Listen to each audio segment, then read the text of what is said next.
The dust of the Zhuolu plains hung suspended in the stagnant air, a thick, yellow haze that muted the sun. Huangdi Xuanyuan stood alone on the highest ridge, his boots pressed firmly into the dry, cracked earth. Below him, the vast expanse of the valley stretched out, silent and waiting. He did not look at the sky.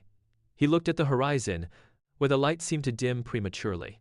A sudden gust of wind whipped across the ridge, carrying the sharp, metallic tang of cold iron and the dry scent of scorched grass. He did not flinch. He tightened his grip on the hilt at his side, feeling the vibration of the earth beneath his feet. It was a tremor, faint but rhythmic, traveling through the soil from leagues away. He knew that rhythm. It was the sound of a world about to be broken and remade. Every tribe, every family, and every life he had sworn to protect now rested on the outcome of the coming hours. He took a slow, deep breath, tasting the grit in the air, and narrowed his eyes. The era of the old ways was ending. The horizon ignited. It was not the sun, but the rhythmic flash of light hitting thousands of surfaces at once. Chiyou stood at the vanguard, his presence anchoring the mass of soldiers that spilled over the crest of the opposite hill. They moved with a terrifying mechanical precision, their steps falling in perfect unison, sending a dull, heavy thud through the plains. Unlike the tribes Xuanyuan knew, these men were encased in hard, dark layers that caught the light and turned it into a cold, predatory glare. The sound of their advance was a rhythmic grinding, the clatter of metal plates shifting against one another, a sound that had never before echoed across these fields. Chiyou raised his arm. In his hand, a blade of dark, forged material caught the dying light, casting a long, jagged shadow across the dust. He did not shout. He did not need to. The sheer weight of his army, the way they stood as a singular, impenetrable wall of strength, spoke for him. As Chiyou brought his blade down in a sharp, sweeping arc, the entire valley seemed to hold its breath. The iron tide had begun its descent. The first scouting party retreated in disarray, their movements frantic and uncoordinated. Xuanyuan watched from the ridge as they scrambled back toward the camp, leaving behind the splintered remains of their defense. One man collapsed at the base of the slope, his hands trembling as he held up the jagged, useless stump of a spear. The point had not just snapped, it had been sheared clean away by a single crushing strike. Xuanyuan knelt, picking up the broken wood. The wood was dry, brittle, and utterly incapable of piercing the dense, dark layers worn by the enemy. He looked back at the valley.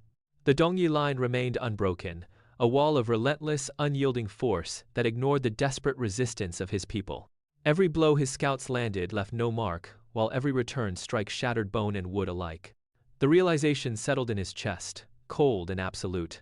He stood, his jaw set, and turned his back on the battlefield. He could not win this fight with the tools of the past. The sun vanished, leaving the plains in a suffocating, ink-black void. Xuanyuan moved through the brush, his boots making no sound on the damp earth. He navigated by the faint, flickering glow of distant campfires, each one marking a fragmented tribe, each one a potential ally or a closed door. He reached the first perimeter. 2 sentries stepped from the shadows, spears leveled at his chest. They did not recognize him, their eyes darting with suspicion. He held his hands open, palms visible, and spoke in a low, steady tone that carried over the crackle of the flames. He did not come as a conqueror. He spoke of the iron tide, of the blades that shattered wood, and of the inevitable end if they remained isolated in the dark. The sentries hesitated, the tension vibrating in the air between them. Finally, they lowered their weapons and gestured toward the central fire. Xuanyuan walked past them, his heart hammering against his ribs. He entered the circle of light where the tribal elders sat, their faces etched with worry. He knelt, placing his hands on the cold dirt, and laid out the vision: one alliance, one survival. The silence was broken by the distant thud of war drums. The night air grew thin and frigid as the first gray light of dawn bled into the horizon. The tribal elders remained motionless around the dying embers, their eyes fixed on Huangdi Xuanyuan. The oldest among them, a man with hands scarred by decades of labor, leaned forward.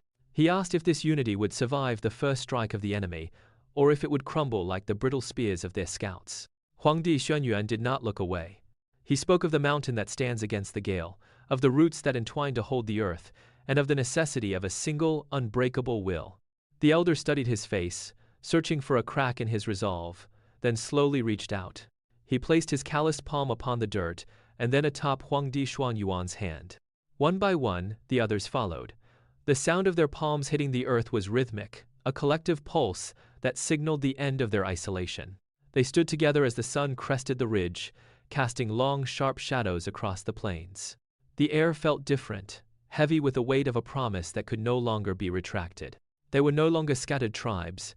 They were the Huaxia, bound by a pact forged in the cold light of morning, ready to face the iron tide that waited in the valley below. The ink had barely dried on their pact when the earth began to shudder. It was not the wind. It was a rhythmic, heavy thudding that traveled through the soles of their feet, growing in intensity with every passing second. Xuanyuan stood, his gaze snapping toward the northern tree line. The birds took flight in a frantic, screeching cloud. Then, the vanguard appeared. General Chiyou emerged from the dense foliage, leading a column of soldiers that moved with a terrifying, synchronized precision. They did not shout. They did not hesitate. They surged forward like a wave of dark water, intent on crushing the fragile Huaxia flank. Xuanyuan shouted a command, his voice cutting through the sudden roar. The Huaxia line scrambled, spears leveling and shields locking. The first wave of Chiyou's vanguard slammed into them. The sound of metal striking wood and bronze echoed, a cacophony of violence.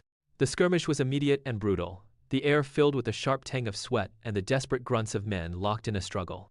The Huaxia flank buckled, forced backward by the sheer momentum of the vanguard. Chiyou roared, sensing victory, and pressed his men into the low-lying ground. Xuanyuan watched from the ridge, his hand held high, waiting for the precise moment the vanguard committed their entire force to the pursuit. He dropped his arm. A single horn blast signaled the retreat. The Huaxia soldiers broke formation, feigning panic as they scrambled toward the jagged mouth of the ravine. Chiyou took the bait, driving his men into the narrow passage, the walls of rock rising sharply on either side. The space tightened. Movement became restricted, the vanguard's formation losing its cohesion as they squeezed through the bottleneck. Suddenly, the ground ahead erupted. Huaxia chariots, hidden behind the ridge, thundered into position, blocking the path forward. Simultaneously, archers appeared along the ravine rim, their bows drawn. The vanguard stopped, the realization of the trap settling in as the exit vanished. They were trapped in the stone throat of the earth, waiting for the inevitable strike. The trap tightened. Chiyou did not retreat. He raised his blade and drove his men into the wall of chariots, a desperate attempt to carve a path through the blockade. The sound of splintering wood and the screams of horses filled the ravine. Huaxia soldiers swarmed from the slopes, meeting the vanguard in a chaotic, close-quarters slaughter. Chiyou fought with frantic intensity, his movements fueled by the knowledge that his force was being dismantled piece by piece. He reached the center of the chariot line, swinging his weapon, but the terrain was against him. A spear thrust from the side caught him in the shoulder, spinning him into the churned, wet earth. He tried to rise, but the weight of the surrounding combatants pressed him back down. The light faded from his eyes as the struggle surged over him, his body sinking into the red-stained mud. The vanguard collapsed shortly after. Huangdi Xuanyuan watched from the ridge as the dust settled over the ravine. The sacrifice was absolute. The earth held the truth, but the history books would tell a different story. Victory in the ravine did not bring the expected unity. Instead, the silence following the battle allowed doubt to take root. Within the Huaxia camp, the smaller tribal leaders retreated to the shadows of their own tents, their eyes tracking Xuanyuan as he moved. The air was thick with unspoken questions. One leader, his hands still stained with the dust of the march, stood by a dying flame. He pointed toward the ridge where Xuanyuan stood, suggesting that the victory was merely a tool to consolidate power. The alliance, once forged in common survival, now felt like a cage. Whispers spread from fire to fire, carried by the wind. They watched the way Xuanyuan held his head, the way he moved with a singular, unyielding focus that ignored the needs of the smaller tribes. The fear turned inward, toward the man who had brought them together. Every movement of the Huaxia forces was now scrutinized. The unity was fraying at the edges. The camp was quiet, but it was the quiet of a storm gathering strength. The tension inside the central tent was a physical weight. Tribal leaders stood in a loose circle, their faces hardened by suspicion. And the long, grueling days of the march. They had stopped pretending to follow. Now, they openly questioned the cost of the alliance. Xuanyuan stood at the head of the table, his gaze sweeping over each man. He did not speak. He waited until the murmurs reached a crescendo, then slammed his fist onto the map spread across the table. The impact rattled the wooden stakes of the tent. The sudden noise cut through the room, silencing the dissenters instantly. He leaned forward, his knuckles white against the parchment, and pointed to the shifting borders of their territory. He demanded focus, his voice low and steady, stripping away their complaints. He reminded them that the enemy was not a ghost, but a force currently carving a path toward their very gates. Just as the air in the tent began to stabilize, the ground beneath them gave a rhythmic, hollow vibration. Chiyou's war drums had begun. Across the plains, the source of the rhythmic thrumming revealed itself in a sprawl of smoke and fire. The Dongyi camp operated like a single, massive machine. Here, the air tasted of sulfur and scorched earth. Rows of furnaces lined the perimeter, their bellies glowing with an intense, white-hot heat that defied the cooling dusk. Smiths moved with mechanical precision, their hammers rising and falling in perfect unison. They pulled glowing bars of iron from the coals, beating the metal into shapes that favored instead a brutal, functional edge. A smith held a newly forged blade against a standard bronze spearhead. With a single controlled strike, the iron bit deep, shearing through the bronze as if it were dry wood. The spearhead shattered, fragments skittering across the dirt. The warriors standing nearby watched the process with a cold, absolute confidence, the relentless, unyielding quality of the steel now being born. Xuanyuan watched his scouts return, their reports confirming the reports of iron blades. He walked the perimeter of his own camp, his eyes scanning the wooden chariots that had served his people for generations. They were too heavy, too slow for the coming storm. He gathered his craftsmen and ordered the axles stripped and shortened, demanding a lighter frame that could pivot on a dime. The wood groaned under the new tension, but the maneuverability increased tenfold. While the smiths worked, Xuanyuan turned his attention to the archers. They were accustomed to firing at will, a scattered, individual effort. He lined them up on the practice field, his voice cutting through the morning mist. He forced them to hold their fire, to wait for a single, unified signal. The first attempts were disastrous. Arrows flew in ragged, uneven waves. He paced the line, correcting their stance and forcing them to breathe as one. They practiced until their fingers bled and their shoulders burned. By the third day, the sound changed. It was a singular, terrifying thrum. Xuanyuan watched the result, his jaw set. The signal fires died down, replaced by the low, rhythmic thud of thousands of feet marching in unison. From the north, the Huaxia chariots rolled out, their reinforced wheels biting into the dry earth with a steady, crunching sound. From the south, the Dongyi infantry emerged, a wall of iron shields catching the first light of dawn. The air between them began to change. It grew heavy, thick with the scent of wood smoke from the abandoned camps, and the sharp, metallic tang of iron blades being drawn from scabbards. Xuanyuan rode at the head of his formation, his hand resting on the hilt of his weapon, feeling the vibration of the ground through his boots. Across the expanse, Chiyou stood motionless, his presence a dark anchor against the horizon. As the two forces closed the distance, the wind shifted. Birds fled the plains, their calls swallowed by the rising tide of war. The space between the armies shrank until the faces of the front ranks became visible. They reached the center of the Zhuolu plains and halted. The movement stopped, but the tension did not. It coiled in the air, waiting for the coming storm. Xuanyuan stepped into the stillness of his command tent, the roar of the army outside muffled by thick canvas. He sat on a wooden crate and drew his bronze blade. The metal was dull, reflecting his face in a distorted, flickering sheen. He tilted the steel, watching his own eyes stare back from the surface. He wondered if this unity, this fragile coalition of tribes, could truly hold against the relentless, cold strength of Chiyou's iron. His thumb traced a nick in the bronze edge, a scar from a previous skirmish. He pressed the blade against a loose strand of his hair. It parted instantly, silent and clean. The sharpness was undeniable, yet it felt insufficient against the sheer, industrial weight of the enemy. He stood and paced the small space, his boots scuffing the dirt floor. Outside, the rhythmic sharpening of spears continued, a constant, abrasive rasp that scraped against his nerves. He stopped and looked at the map spread across the table, his fingers pressing hard enough to turn his knuckles white. The lines he had drawn to unite the tribes now looked like thin, breakable threads. He sheathed the blade with a sharp click, the sound final and absolute. There was no room left for doubt. He pushed the tent flap aside, stepping back into the cold, expectant air, and fixed his gaze toward the horizon where the iron tide waited. Night fell over the Zhuolu plains, stripping away the visibility of the enemy but intensifying the sound of their preparation. In the Huaxia camp, the air grew thick with the scent of oil and wet stone. Soldiers sat in rows, their hands moving in a hypnotic, rhythmic motion, as they drew whetstones across bronze edges. The rasping sound, a dry, metallic shriek, echoed through the valley, uninterrupted by conversation.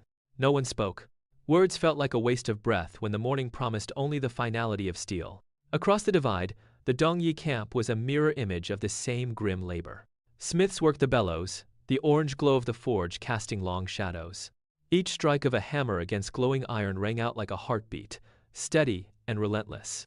A young scout in the Huangdi line stopped his sharpening, his blade catching the pale moonlight. He looked toward the dark ridge where the enemy waited. The armies sat in the dark, eyes fixed on the horizon, listening to the sound of their own hearts and the sharpening of the tools. The first sign was a drop in temperature that turned breath into thin gray plumes. Then, from the low-lying hollows of the Zhuolu plains, the mist emerged. It did not drift, it crawled. It moved with a deliberate, heavy viscosity, clinging to the earth and curling around the ankles of the waiting soldiers. Within minutes, the campfires began to sputter. The orange glow, once a beacon of defiance, was choked into a dull, sickly amber. The fog thickened, turning the world into a claustrophobic cage of white. Men reached out to touch the shoulders of their comrades, but the mist was so dense it felt like a physical barrier, a wall of cold, damp wool. Xuanyuan stood on the ridge, his hand gripping the wooden railing, watching as the landscape vanished beneath the rising tide. The horizon disappeared. The enemy camp, visible only moments ago as a line of flickering sparks, was erased from existence. The air grew heavy, pressing against the lungs, carrying the scent of wet earth and stagnant water. Every sound was muffled, dampened by the sheer volume of the vapor. A soldier nearby struck a flint to relight his torch, but the spark died before it could catch, swallowed instantly by the encroaching gray. The armies were no longer facing each other, they were trapped in a void. The fog held the plains in a deathly stillness, but the air itself began to vibrate. It started as a low tremor, felt in the soles of the feet rather than heard. Then, the sound sharpened. From the hidden depths of the Huangdi line, the rhythmic, synchronized pull of 1,000 bowstrings created a high-pitched, metallic hum. It was a sound of immense tension, like the groaning of a ship under pressure. Every archer held his breath, muscles coiled, waiting for the command. Xuanyuan raised his hand, his fingers steady against the gray backdrop. The hum reached a fever pitch, a singular piercing note that seemed to vibrate through the very marrow. Then, he dropped his arm. The silence shattered. A single arrow hissed into the void, a dark streak cutting through the white wall of the fog. It was the final sound of peace. Before the first shaft even struck the earth, the air behind it erupted. A collective roar rose from the ranks, followed by the terrifying rushing sound of 1,000 arrows taking flight at once. The sky above the fog was invisible, but the sound of the volley was absolute, a gale of wood and stone tearing through the damp air. The peace of the morning was gone, replaced by the relentless, whistling descent of the opening strike. The battle had begun. The whistling descent of the arrows did not scatter the Dongyi ranks. Instead, the infantry responded with a singular, practiced motion. Thousands of feet slammed into the mud, planting firmly to brace for the impact. They raised their heavy shields in unison, overlapping the edges until the gaps vanished. The formation locked, creating a continuous, jagged surface that spanned the width of the clearing. Through the swirling mist, the dim light caught the edges of the metal, reflecting a cold, dull sheen across the front line. The archer's volley arrived with the force of a falling storm. Thousands of shafts struck the shields, the sound echoing like a massive, rhythmic hammer hitting an anvil. Wood splintered, and stone tips shattered against the reinforced surface, but the wall did not buckle. The soldiers behind the shields leaned into the pressure, their shoulders locked, absorbing the kinetic energy of the barrage without yielding a single inch of ground. The air was filled with the frantic clatter of deflected arrows bouncing off the metal.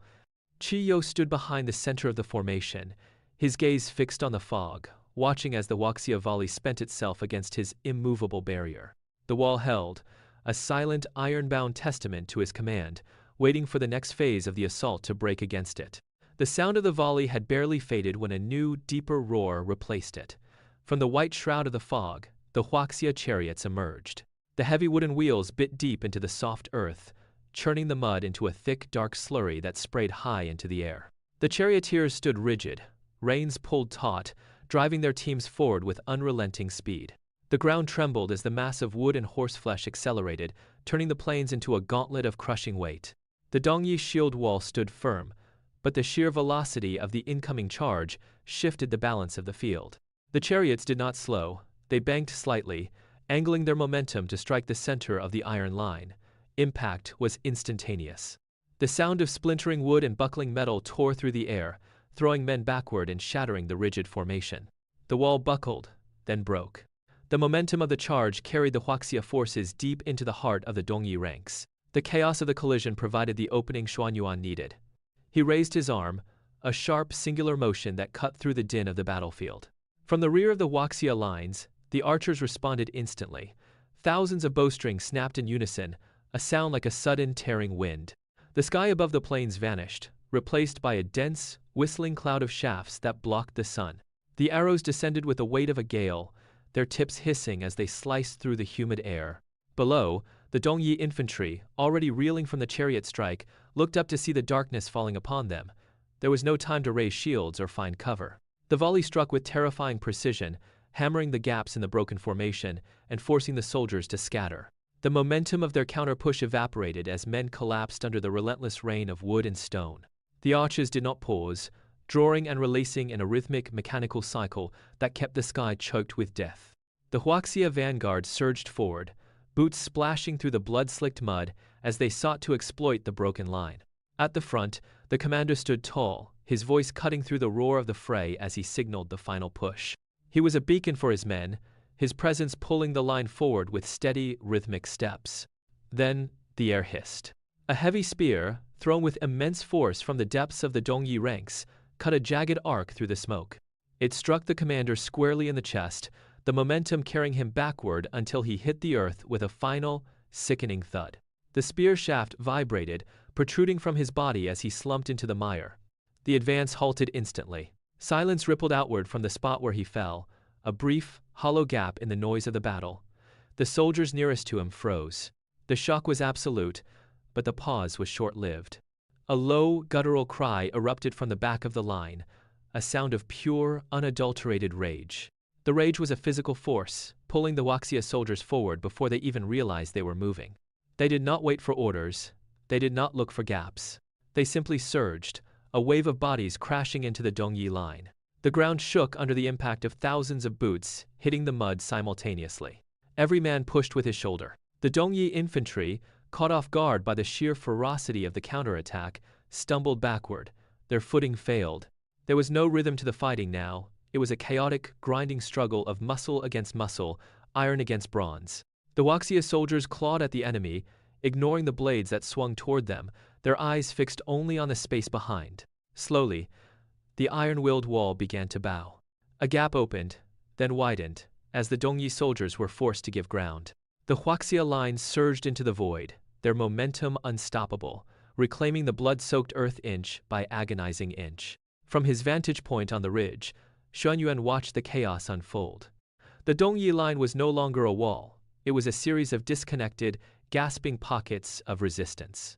He saw the exact moment the fatigue took hold. A group of Dongyi soldiers stumbled, their weapons dragging in the mud, leaving a jagged fissure in the center of their formation. It was the opening he had waited for. Xuanyuan raised his arm, his hand gripping the hilt of his blade, and signaled the reserve chariots. The sound of the charge was a low rumble that grew into a deafening roar as the wheels tore through the soft, churned earth. He pointed toward the gap, his voice lost in the wind but his intent clear to every commander on the field. The Huaxia forces responded instantly. They pivoted, abandoning the grinding struggle at the front to pivot and converge on the exposed center. The surge was absolute. The chariots hit the Dongyi line like a hammer, the impact sending bodies flying into the mist. The fracture widened, turning into a gaping wound in the enemy ranks. The Dongyi soldiers broke. Xuanyuan descended from the ridge, his eyes locked on the center of the fray, moving toward the heart of the broken line. Xuanyuan carved a path through the swirling dust and the press of bodies, his boots sliding on the slick, blood-soaked ground. He did not look left or right. His focus was a singular, burning point in the center of the fray. There, standing amidst the ruins of his broken formation, was Chiyou. The leader of the Dongyi stood motionless, his weapon held low, his chest heaving with the rhythm of the slaughter. As Xuanyuan stepped into the clearing, the surrounding soldiers seemed to vanish, their shouts fading into a dull, distant hum. The two men locked eyes. In that gaze, there was no room for words, only the weight of the civilizations they carried. Chiyou moved first, a sudden, explosive lunge that forced Xuanyuan to pivot and parry. The sound of their weapons meeting was not a ring, but a deep, jarring thud that vibrated through the marrow of their bones. They struck again, faster this time, the steel and bronze grinding against each other with a screech. Xuanyuan drove his weight forward, forcing Chiyou to step back. Then, they collided one final time, blades locked at the hilt.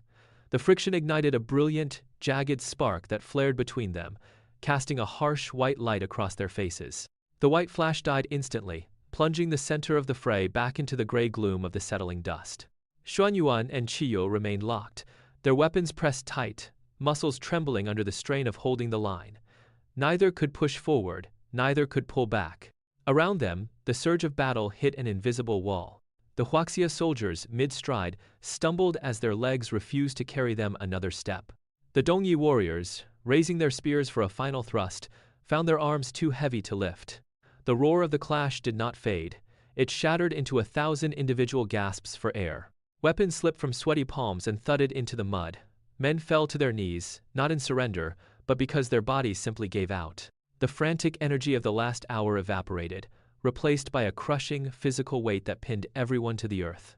Above them, the sun dipped below the western ridge. The light drained away, turning the red clay black.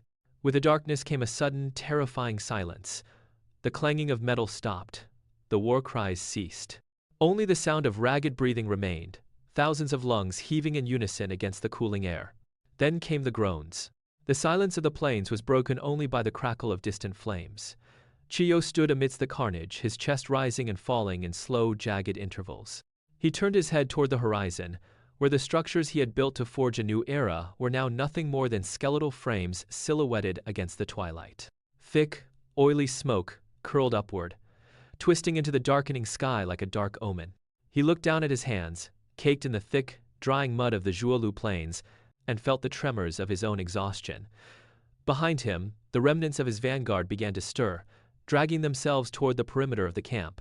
There was no order left, only the instinct to survive. Chiyou watched them move, his eyes tracking the slow, painful progress of his people. He did not call for a final charge. He did not reach for his blade.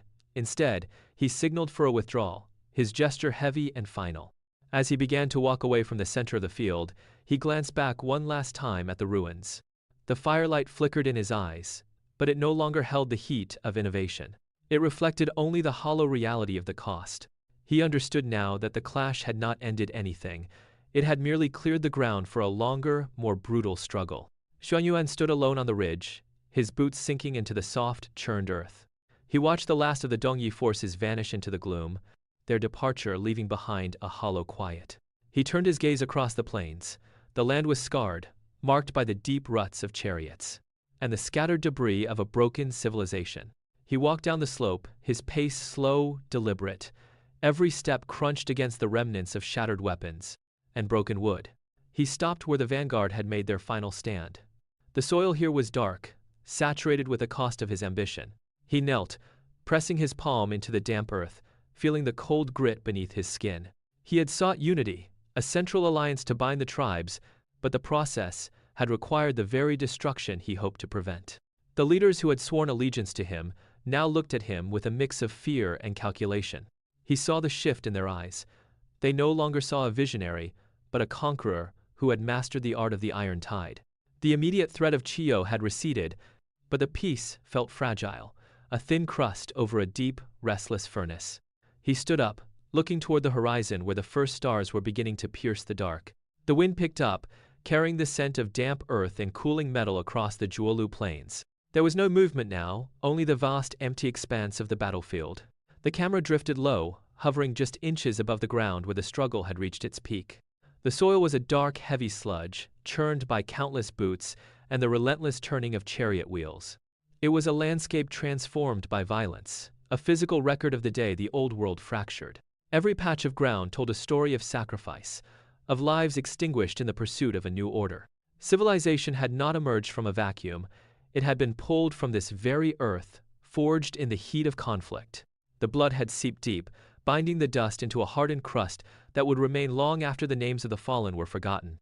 The silence was final, absolute, and heavy with the weight of everything that had been lost to forge the world that was yet to be.